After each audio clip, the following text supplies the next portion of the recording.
You know what's underrated in 2025?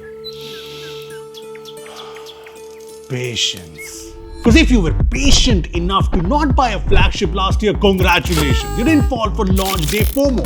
Respect. See, brands always want you to believe the new is always better. But real life, different. Today I'm going to show you 6 old phones that are still absolute killers in 2025 out of price drops and discounts. And the last one, you won't even see it coming. I'll also be telling you about some older phones that get all hyped up but just aren't worth the price anymore. Stay away on that. And yeah, this is Rupesh. You're watching Silicons. Hit like because this video cost a bomb. And yeah, don't be shy. Hit that subscribe button right now.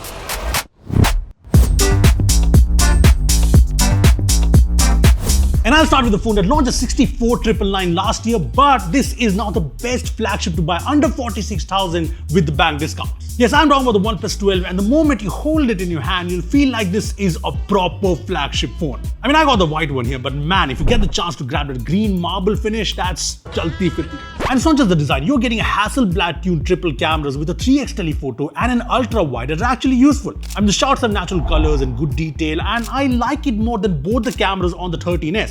I mean, just look at the pictures we clicked on both the phones and you'll see what I mean. There's also Snapdragon 8 Gen 3, which is still very powerful. You get faster charging speeds, there's wireless charging, a fast USB 3 port, and a bigger and in fact sharper curved AMOLED display. Also stronger haptics and louder speakers compared to the 13S. Now the battery life here is lesser at 5400 mAh when compared to the 13R or 13S, but the battery life here is pretty solid, no problems there. And this is running Oxygen OS 15 based on Android 15 with all the features, and this will get OS updates till 2028. And honestly, if you ask me, I'd happily pick the OnePlus 12 right now over the 13R or even the 13S. Oh, and yeah, this still has the alert slider, just saying. So basically, if you want a sort of complete flagship experience under 50k, just get the OnePlus 12. But do note, it's a big phone, there's still no proper IP rating. And I know curved screen is not everyone's cup of tea, so not perfect, but at this price, killer. Now the next phone on the list is for someone who games like a lot. So this is the iQOO 12 going for 43k on Amazon after the bank discount. And mind you, this is in the base variant. This is the 16GB, 512GB variant that launched at 58,000 rupees last year. I mean, check out the benchmarks. The iQOO 12 crosses 2 million on AnTuTu, while the OnePlus 12 hovers around 1.8. Even in CPU throttling and 3D Mark tests, iQOO shows less throttling and better stability.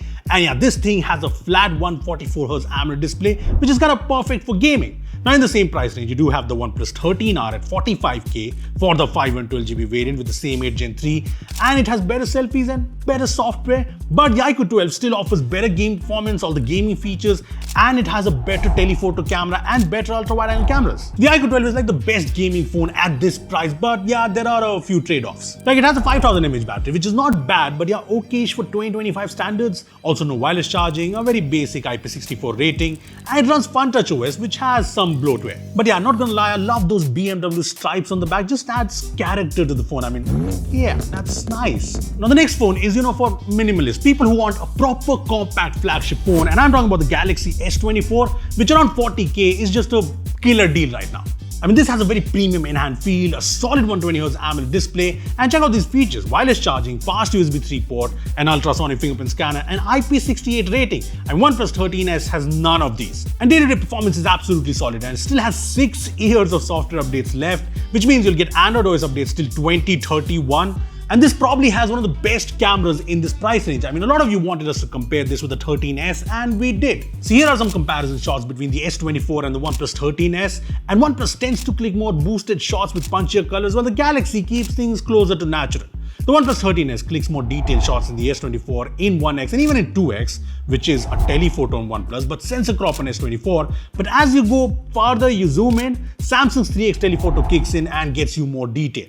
And you get an ultra-wide-angle lens, which is simply missing on the 13S. I also prefer the Samsung selfies, while 13S is actually more wider and tad more detailed. S24 looks more natural and pleasing to the eye, but you tell me. So the S24 ticks a lot of boxes: compact design, all those flagship features, great cameras, but there are a few things you should know. See, first up, it has a tiny 4000 mAh battery, so you'll probably need to charge it a lot. It also heats up when pushed. There's also no charger in the box, and the base model only comes with 8GB RAM and 128GB storage, which might bother you if you take a lot of photos and videos. Also, one important thing to note, the S24 will be available around 40K on Flipkart, but it is also going at around 42K, 43K on Amazon, and some people have reported that Amazon bought S24 units are pre-activated, so I'll prefer Flipkart, but if you do get it from Amazon, make sure to check it, make sure to check the warranty.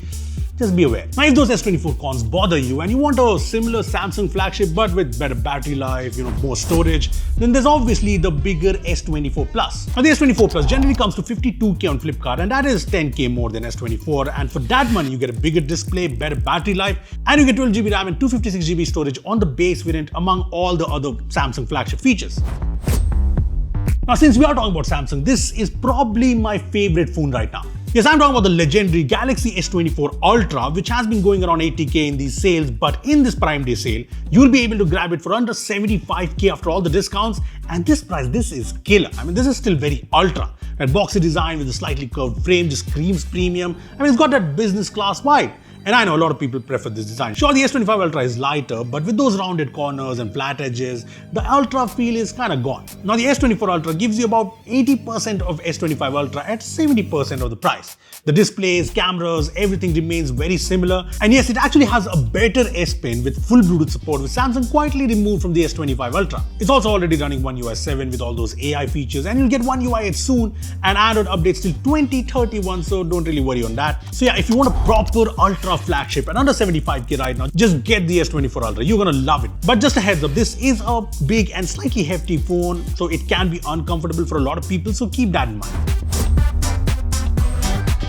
Now, this one's one banger deal. I'm talking about the Razer 50 Ultra that launched last year, and just check out the price. Just a few days back, this phone was selling at 55K on Reliance Digital with an extra 3,000 rupee card discount, so effectively 52,000 rupees, which is almost 50% off from the launch price of the Razer 50 Ultra. Now, right now the deal is gone, but it might come back, and at this price, this is just incredible. So remember the new Razer 60 that recently launched at 50K with a more durable hinge and design?